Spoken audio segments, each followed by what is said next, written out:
Assalamualaikum warahmatullahi wabarakatuh. Kami dari kelompok 1 akan mempresentasikan tugas tentang materi syair. Materi ini disusun oleh anggota tim. Yang pertama ada Abi Yoga Prihantara, yang kedua ada Hasnadia Ulhaq, dan yang ketiga ada Arif Maulana. Selanjutnya materi dimulai dari capaian pembelajaran. Berbicara dan mempresentasikan, peserta didik mampu menyampaikan gagasan, pikiran, pandangan, arahan, atau pesan untuk memecahkan masalah dan solusi dalam bentuk monolog, pendapat lisan dalam dialog secara logis, kritis, dan kreatif.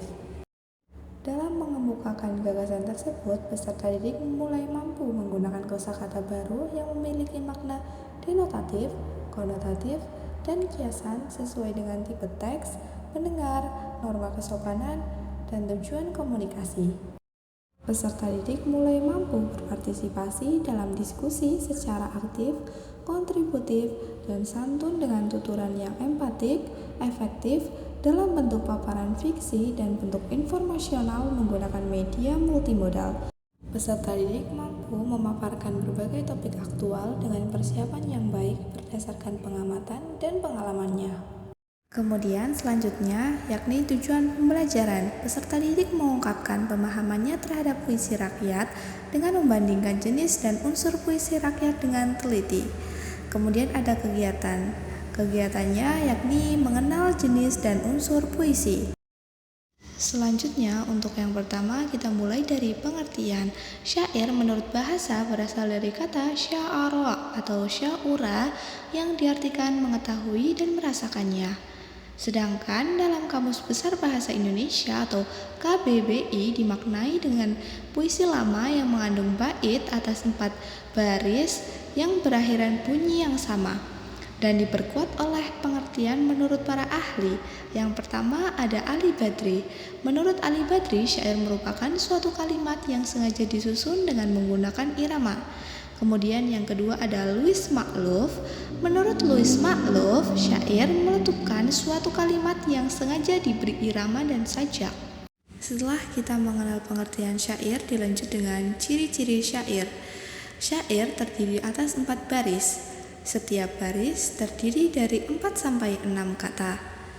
Tiap baris terdiri dari 8-12 suku kata. Semua baris adalah isi, memiliki irama dengan akhiran a, dan kemudian berisi cerita ataupun pesan. Kemudian yang selanjutnya kita mengenal jenis-jenis syair. Syair yang pertama ialah syair romantis. Syair romantis adalah syair yang berisi tentang percintaan yang terdapat pada cerita pelipur lara hikayat maupun cerita rakyat. Syair ini digunakan untuk menampilkan suasana yang panjang, misalnya mengenai kiasan, kehidupan, agama, cinta, persahabatan, dan sejenisnya. Kemudian yang kedua ada syair panji. Syair panji merupakan pelipur lara. Syair ini bertema kisah penggambaran dari peperangan. Di dalam syair ini terdapat unsur-unsur percintaan. Yang ketiga syair sejarah. Syair sejarah adalah syair yang didasarkan peristiwa sejarah di masa lampau.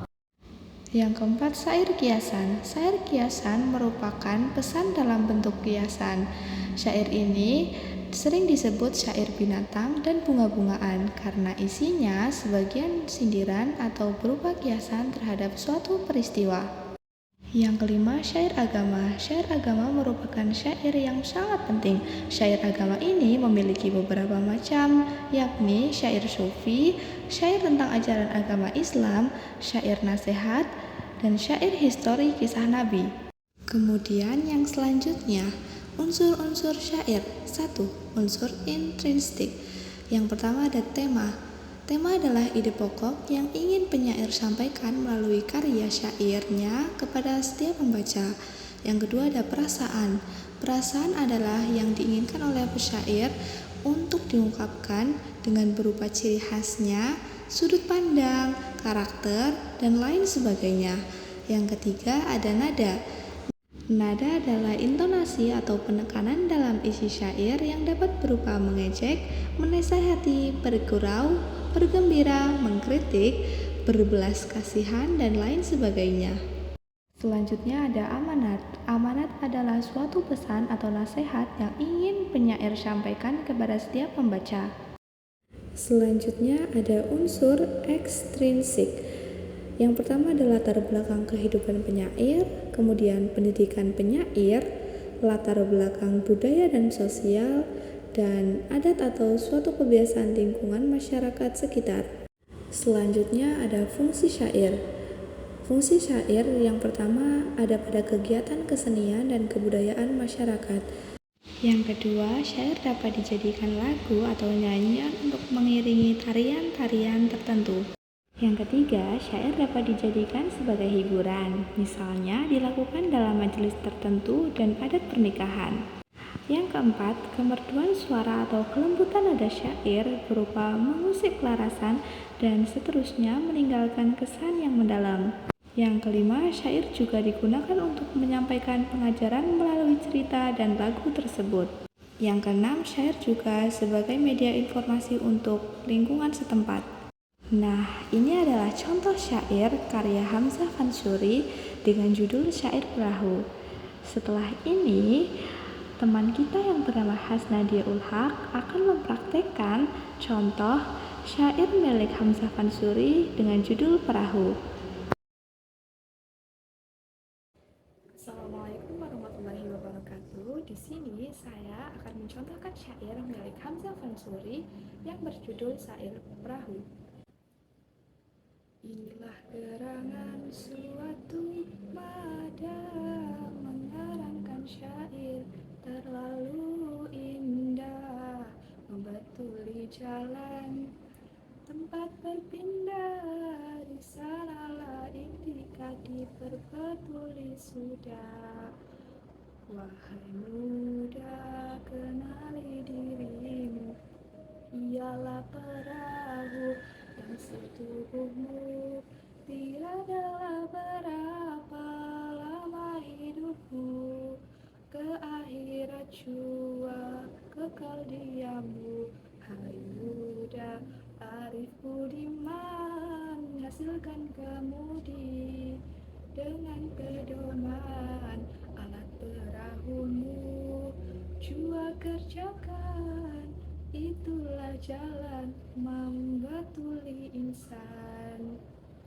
Wahai muda, kenali dirimu, ialah perahu tamsil tubuhmu.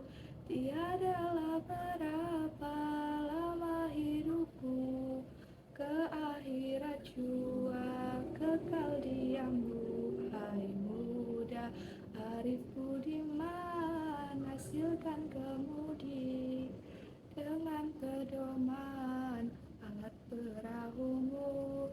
Jua kerjakan, itulah jalan membatuli insan. Terima kasih. Kemudian yang selanjutnya ada pertanyaan dari materi yang telah kami sampaikan. Yang pertama, jelaskan pengertian syair menurut KBBI. Yang kedua, sebutkan dua ahli yang memperkuat teori syair. Yang ketiga, apa amanat atau pesan yang diambil dari syair di atas. Yang keempat, jelaskan fungsi syair. Dan yang kelima, sebutkan ciri-ciri syair.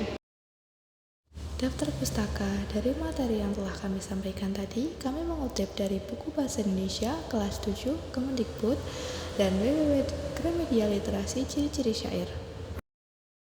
Mungkin itu saja materi yang dapat kami sampaikan. Kurang lebihnya mohon maaf apabila terdapat kata atau kalimat yang kurang berkenan. Kami mohon maaf. Wabillahi taufiq wal hidayah. Wassalamualaikum warahmatullahi wabarakatuh.